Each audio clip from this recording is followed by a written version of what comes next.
Except not all of the horses are still here, are they, Deck? Not at Silverlake Ranch. When he'd found out Declan now kept only a few horses on the property, it felt like a slap in the face. That wasn't the hardest slap, though. Rhett's mouth twisted as he remembered one particular conversation. His brother had dropped it casually into a discussion about interest rates. Deck had had the unmitigated gall to give Rhett's old rodeo horse away to the Holt family, without even talking to him about it. At least the new deal Rhett had just struck with Mr. Holt would allow him to ride Frost whenever he wanted. Rhett allowed himself a small smile at the thought of Declan's face when he told him what he'd gone and bought this time. Still idling in front of the ridiculously named florist, Rhett leaned back in his seat and closed his eyes. The leather interior suddenly smelled all wrong. It was buttery and processed, a cologne and not a hide.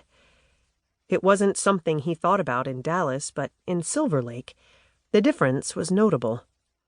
Real leather smelled like a well-worn saddle, a bridle or a harness soaked in a horse's sweat. Real leather wasn't a pale cream color. It was dark and chocolatey and rough in places where a man's calloused hands hadn't buffed it to a working shine.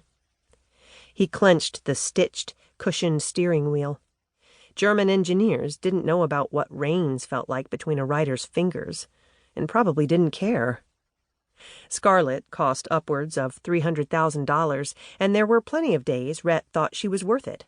He certainly enjoyed her company more than any woman he'd dated in recent memory, and she was nothing if not loyal. Still, he'd trade her in half a second just to be home before the accident, 15 again, and back on Frost, his silvery Appaloosa. He couldn't wait to see the old boy. He'd rather see him, in fact, than his brother Declan, though he was worried about him after the devastating loss of the old barn. What did that say about Rhett, exactly? His mouth twisted as he glanced at the passenger seat next to him. 3 red delicious apples knocked heads in a plastic bag. A bunch of carrots roped together eagerly stared up at him. In the footwell, a 6-pack of Shiner Box had turned on its side, condensation from the bottles staining the top of his crocodile-hide briefcase, which lay outraged on the floor. The beer was for Frost, who loved it. Pour that dark, fizzy liquid into a bowl, and Frost would slurp it right down, twitching his velvety muzzle when the bubbles popped on his tongue. Then he'd show his teeth in a big, horsey grin. Damn! Rhett had missed him. But you didn't trailer a horse and a western saddle the size of an armchair up to Deerville Academy in Connecticut. And you sure didn't talk to anyone about 4-H or rodeos, especially when they'd already started mocking the fact that he went by Rhett. "Where's Scarlett, Rhett?" "I got her right here, boys." He smiled and gave the dashboard a pat. Of course, if he wanted to see Frost, he'd have to see Julianna Holt, too. A blessing or a curse? Rhett's smile faded at the thought of her. He'd messed that situation up, but good.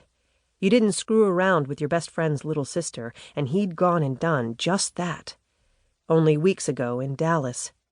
He'd bolted from her bed in the morning, and ever since then he'd been trying to come up with any acceptable explanation to give Grady. Problem.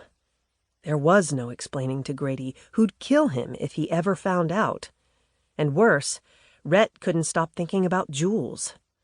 He needed to erase her from his mind. "You're leaving?" Jules had mumbled, still half asleep. She opened her hazel eyes and peered at him, the sleepiness chased away by hurt.